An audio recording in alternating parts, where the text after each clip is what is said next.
ఘోరా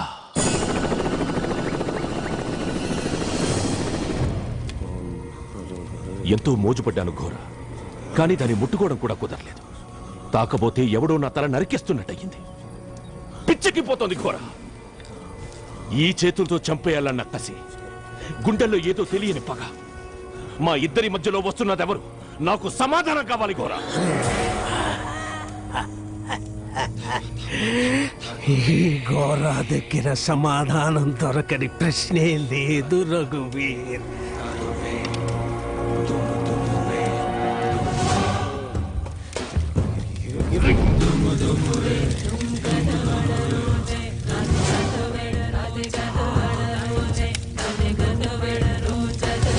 కామ ప్రేరణ ఈనాటిది కాదు, 4 శతాబ్దాల నాటి తీరని వాంఛ.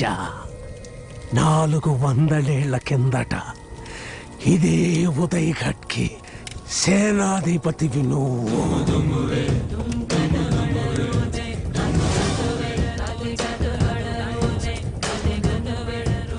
ఇదే నీ గత జన్మ చరిత్ర. 400 ఏళ్ల తర్వాత మళ్ళీ పుట్టడమా? నమ్మబుద్ధి కావడం లేదు. కూడా అది శతాబ్దాలుగా రాయబడ్డ ఉదయఘట్ చరిత్ర. అప్పటి యువరాణి మిత్రవింద చిత్రం గుర్తుపట్టావా?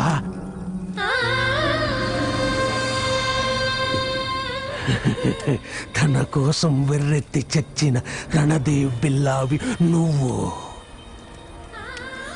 ఆ కోరికే నిన్ను మళ్ళీ పుట్టేలా చేసింది.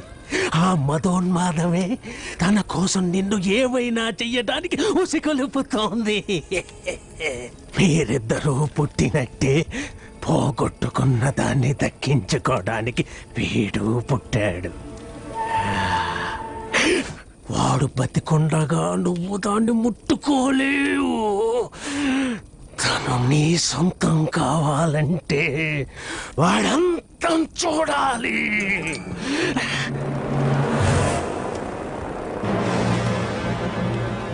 మోహం తెలియట్లేదు ఘోరా. వీడిప్పుడు ఎక్కడున్నాడు? ఎవరి కోసమైతే మీరిద్దరూ పుట్టారో ఆమె మూలంగానే మళ్ళీ కలుసుకుంటారు. గత జన్మలాగే తన కోసం మళ్ళీ మీ పోరాటం మొదలవుతుంది. వాడిని గుర్తుపట్టడం ఎలా? మీ శత్రుత్వాన్ని మీకంటే ముందు ప్రకృతి పసిగడుతుంది. మీరిద్దరూ ఎదురైనప్పుడు పక్షులు మీ నుంచి దూరంగా ఎగిరిపోతాయి. ఎర్రగా మండుతున్న సూర్యుడు నల్లబడిపోతాడు. వాడు మనిషిలా కాదు, మండే అగ్నిగోళంలా కనిపిస్తాడు. వాడే బైరాయి.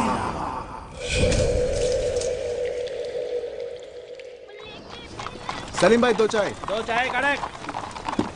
ఆహా బావా, ఆ పోలీసు వాళ్ళు గుర్రాలు చూడరా ఎంత బాగున్నాయో. వాటి మీద మనం ఎక్కి తొక్కు